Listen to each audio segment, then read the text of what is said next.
Assalamualaikum warahmatullahi wabarakatuh, Bro. Selamat datang kembali di Den Bagus VMS Channel. Sebenarnya saya agak risih dan agak ragu untuk membahas masalah perhabiban lagi ya, karena sudah terlalu sering dan mungkin akan sedikit mengancam keberagaman konten di channel saya sendiri ya. Tetapi ada saja hal-hal yang meresahkan atau yang membuat saya resah dari perilaku-perilaku atau perkataan-perkataan dari sebagian orang di antara mereka gitu. Satu yang kemudian membuat saya sesak itu adalah kemarin, ada beberapa hari yang lalu itu, ada yang masuk di kolom komentar saya yang terkait dengan perhabiban yang menyebutkan bahwa Habib-Habib itu derajatnya, makamnya, tingkatnya itu lebih tinggi daripada nabi-nabi selain Nabi Muhammad. Itu disebutkan seperti itu, secara harfiahnya seperti itu ya. Saya merasa terwik-wik ya sekali sambil membayangkan bahwa Pak Habib Rizik itu makamnya lebih tinggi daripada Nabi Ibrahim misalkan, atau misalkan Pak Bahar Smith itu derajatnya lebih tinggi daripada Nabi Isa misalkan, seperti itu ya kan. Kalau dipikirkan seperti itu karena komentarnya adalah seperti itu ya, semoga aja itu adalah sarkas belaka, semoga gitu ya. Tapi kayaknya ini bukan sarkas gitu ya, dan yang saya lihat-lihat ya memang secara tidak langsung ada beberapa ceramah-ceramah yang menurut intervensi bahwa Habib itu memang lebih tinggi daripada derajat Nabi. Misalkan ya, ini sangat terkenal sekali di TikTok, di YouTube. Boleh bisa cek ceramahnya, itu ada seorang Habib atau Ustadz itu ya, yang bercerita bahwa ada seorang Habib yang bahkan bisa menentukan seseorang itu masuk surga tanpa hisab, bahkan ketika orang itu adalah pelaku maksiat, dan bahwa dia sebenarnya ibadahnya tidak benar, bahkan sholatnya pun tidak benar gitu, bahkan jangan-jangan dia itu tidak sholat itu, tapi bisa masuk surga tanpa hisab gara-gara rekomendasi dari Habib ini. Jadi ceritanya ini umum, bolo bisa cek di mana-mana, dan saya yakin atau beberapa di antara bolo mungkin juga sudah tahu ada seorang Habib. Habib itu punya tetangga, yang tetangganya itu suka jualan kacang malam-malam. Nah, si tukang kacang itu kalau ketemu sama Habib itu biasanya jualan ya itu diambil sama Habib atau dikirimkan ke rumahnya gratis, nggak bayar, pokoknya mah diminta aja seperti itu. Nah, ketika orang si penjual kacang itu meninggal dunia, maka Habib langsung menuliskan surat di situ ditujukan kepada Munkar Nakir, dan orang yang dimaksud itu diterangkan di situ bahwa sholatnya tidak benar, tukang maksiat, ibadahnya tidak benar dan sebagainya, tapi dia langsung masuk surga tanpa hisab. Ini nggak ada ceritanya, bahkan Nabi pun selevel Nabi ya, itu tidak ada yang pernah memiliki kemampuan seperti itu gitu. Jadi ada orang-orang yang sangat dicintai oleh Nabi misalkan, dan Nabi meminta kepada Allah Subhanahu wa Ta'ala untuk memasukkannya ke dalam surga, tetapi ternyata tidak dikabulkan. Itu ada cerita seperti itu loh. Lah, ini seorang Habib bisa melakukan itu kepada orang lain, berarti kan ini secara tersirat atau mungkin bisa memaksa kita untuk menginterpretasikan bahwa Habib ini memiliki kemampuan yang lebih dari Nabi gitu, karena beliau benar-benar memegang kunci surga, dan beliau benar-benar menentukan mana orang yang berhak untuk masuk surga dan mana yang berhak untuk masuk neraka. Dan kisah-kisah semacam ini bukan hanya dijelaskan di satu dua orang gitu ya, satu dua majelis di kalangan mereka, dan di channel YouTube, di TikTok, semuanya sudah banyak cerita-cerita seperti ini yang bertebaran gitu loh. Misalkan ada seorang yang sangat melayani Habib, ketika meninggal, ketika mau ditanya malaikat Munkar Nakir, dan kemudian Habib ke dalam makam itu, kemudian malaikatnya ngacir kabur gitu ya, dan ini langsung masuk surga gitu. Cerita-cerita yang semacam itu tuh banyak gitu. Saya heran kan, mereka itu mengatasnamakan Islam, menggunakan simbol-simbol Islam, tetapi dasarnya dasar yang mereka apakah itu sama sekali ya tidak ada di dalam Islam gitu loh.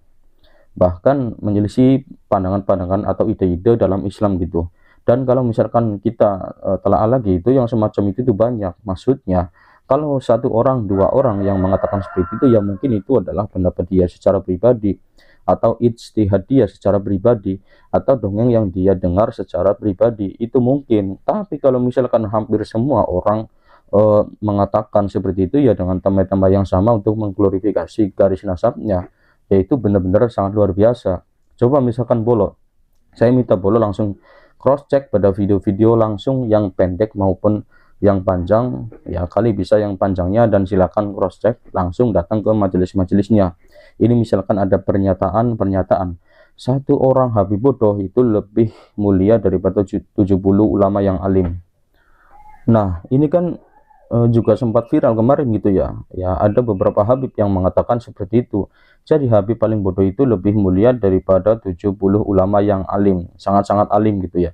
Ada kemudian penjelasan yang lebih lanjut lagi bahwa seorang Habib ini ada secara literal disebutkan seperti itu sama kelompok mereka itu. Habib yang tukang maksiat, yang zina, yang mabuk, kata dia, kakinya masih jauh lebih mulia daripada ulama tukang ibadah yang tukang memberikan manfaat kepada masyarakat.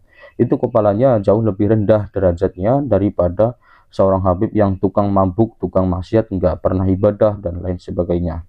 Itu secara literal mereka sebutkan seperti itu. Bahkan kemudian disebutkan bahwa golongan orang-orang yang masuk neraka paling duluan itu adalah ulama yang menyelisih habaib. Disebutkan seperti itu. Jadi kalau misalkan bolo pengen tahu siapa ahli neraka yang paling duluan masuk surga, masuk neraka, itu adalah ulama yang menolak atau menyelisih para habaib. Mereka sebutkan, dan katanya ulama yang dimaksud itu bahkan masuk lebih dulu masuk ke dalam neraka daripada orang-orang yang melakukan dosa besar dalam Islam. Misalkan melakukan kemusyrikan atau menyembah patung berhala, menyembah templek dan sebagainya ya. Nah, ini lebih duluan lagi. Nah, jadi mereka benar-benar memegang kunci surga sehingga siapapun di antara pelayan-pelayan mereka bisa masuk ke surga tanpa hisab, bahkan ketika mereka tidak melakukan ibadah apapun. Di sisi lain ada ulama yang levelnya sudah bagaimanapun, kalau misalkan menyelisih habaib maka pasti akan masuk neraka paling duluan. Kalau misalkan ada orang yang mengatakan, kan kemarin misalkan Pak Bahar Smith atau Habib Rizik mengatakan, mana orang yang mengatakan seperti itu? Ya tinggal dicek di YouTube aja, tinggal cek di YouTube, tinggal cek TikTok gitu ya, dan mereka bisa langsung dicari siapa orangnya, dan mereka sudah jelas gitu melakukan hal-hal yang semacam itu. Atau misalkan kisah-kisah yang lain, misalkan ada seorang yang biasa-biasa aja ya, tapi karena melayani Habib maka masuk surga, ya umum kayak gitu tuh ya. Kemudian bukan hanya mengglorifikasi nasabnya, tapi juga mengglorifikasi tempat awal mula mereka berada gitu ya. Misalkan di Tarim ya, Hadramaut, kelompok Pahlawi itu ya muncul gitu ya, sebuah kota di Yaman, atau adalah kota yang disebut sebagai kota sejuta wali, dan kemudian dari sanalah para penyebar agama Islam di Indonesia itu muncul bermula. Jadi mereka mencoba untuk menyelisihi sejarah umum yang kita ketahui bahwa penyebaran ajaran agama Islam di Indonesia itu adalah orang-orang dari Tarim. Bahkan mereka menyebut bahwa Tarim itu adalah secara spesifik itu adalah milik dari ulama-ulama atau aulia-aulia Tarim. Jadi bukan hanya soal nasab, tetapi juga soal daerah tempat tinggal mereka gitu ya. Indonesia seperti ini, seperti itu. Kemudian ada juga narasi yang menjelaskan bahwa Tarim bahkan lebih mulia daripada Mekah, Madinah. Tidak dijelaskan secara eksplisit, cuma maksudnya di situ diceritakan ada seorang ulama dari kelompok mereka, ya semua mereka akan menceritakan dari kelompok habaib mereka saja gitu, enggak dari yang lain. Jadi mereka menceritakan ada seorang yang sangat suci yang berasal dari kota itu, yang tidak pernah keluar dari Tarim sama sekali, bahkan tidak keluar untuk ibadah haji dan ibadah umroh, karena baginya kota ini lebih suci, dan karena bagi mereka kota ini ada wewangian Nabi, katanya seperti itu. Dan orang ini walaupun tidak pernah datang ke Mekah dan Madinah, jadi tidak pernah berhaji, tapi dia datang ke upacara ulang tahun meninggal haul gitu dari seorang Habib. Jadi kalau misalkan seorang Habib meninggal kemudian dia datangi, tetapi kalau misalkan ke Mekah dan Madinah dia tidak datangi gitu. Dan kemudian si penceramah yang dimaksud itu mengajak pada jamaahnya, mari kita sama-sama ziarah ke kota Tarim gitu.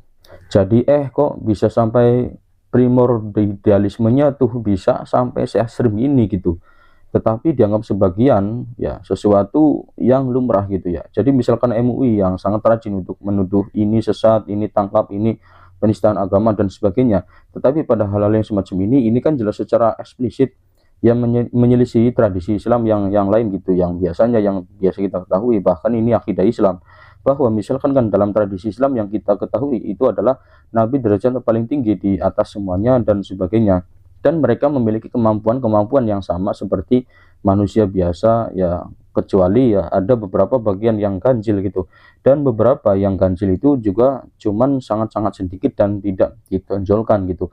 Ini mah semua kisah tentang habaib itu ya bolo bisa cek ke sana ke sini, bolo akan menemukan sesuatu yang sangat aneh gitu.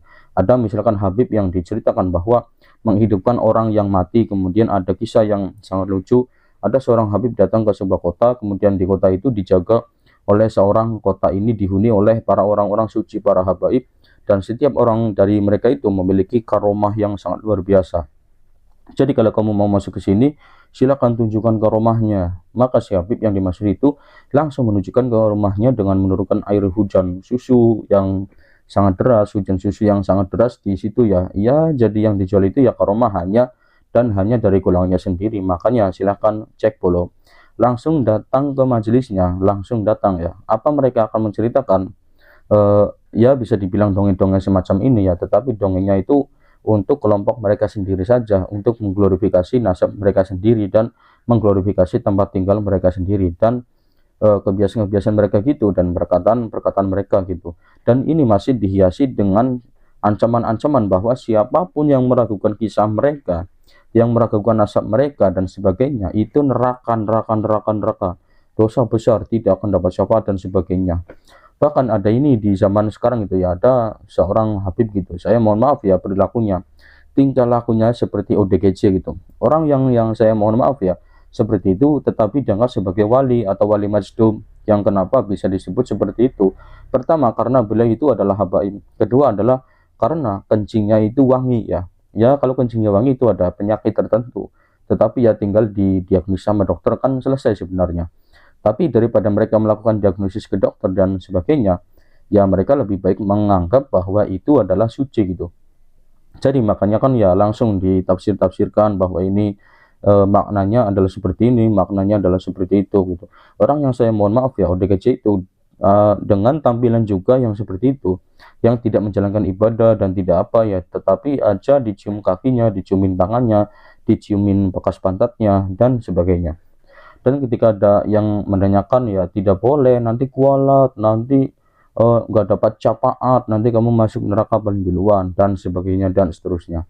Selalu ada ancaman-ancaman yang seperti itu.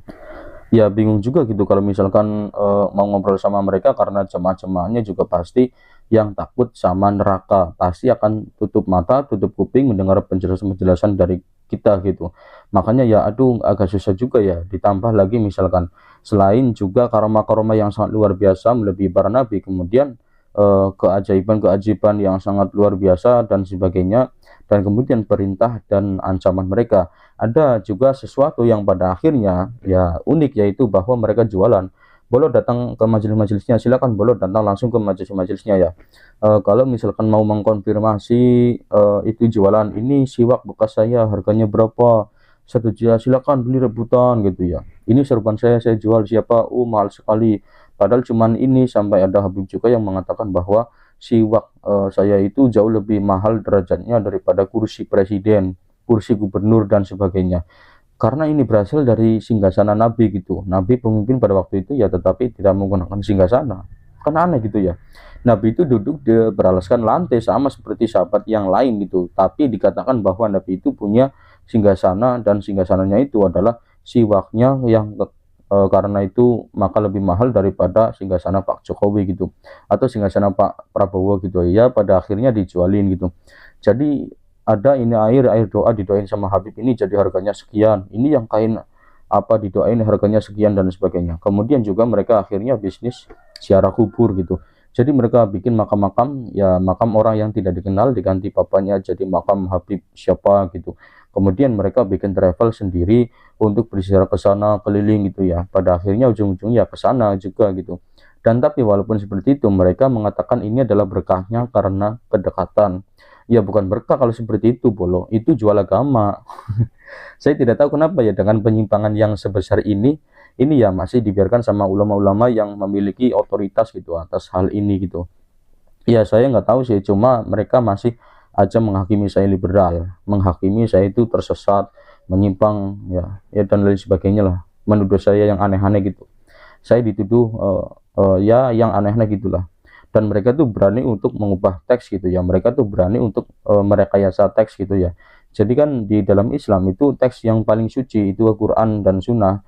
Nah mereka tuh berani merekayasa gitu ya. Misalkan mereka berani mengeluarkan sebuah hadis tapi riwayat mereka diriwayatkan oleh mereka sendiri gitu, bahwa siapapun yang menolak kehabiban mereka misalkan, maka mereka itu kemungkinannya adalah anak zina gitu, anak atau anak dari orang yang melakukan aktivitas seksual ketika menstruasi dan sebagainya. Ya ada nggak aslinya, ya nggak ada tes yang semacam itu tuh, yang nggak ada. Tetapi mereka kemudian bikin sendiri, entah bagaimana, kenapa, tapi mereka tuh ya gitu. Ya kalau misalnya saya tidak menyatakan bahwa apa yang saya katakan benar sepenuhnya ya. Saya hanya mengajak Bolo langsung cross check video-video, misalkan yang tadi itu ya saya bilang bahwa karomah Habib menghidupkan orang mati. Bolo silahkan cek di Google, cek di YouTube, cek di TikTok, itu Bolo akan menemukannya. Ada orang-orang yang jualan siwak dan sebagainya, ya silahkan cek langsung ya, seperti itu gitu. Jadi jangan dulu bilang saya benar atau salah, itu silakan skeptis, kemudian langsung verifikasi, cari sumbernya, lihat, kemudian Bolo nilai sendiri. Itulah yang akhirnya membuat saya benar-benar resah dan ya selalu tergoda untuk membahas masalah-masalah habaib. Ya terima kasih karena sudah menyimak. Saya Den Bagus BMS. Sampai jumpa di video selanjutnya. Wassalamualaikum warahmatullahi wabarakatuh.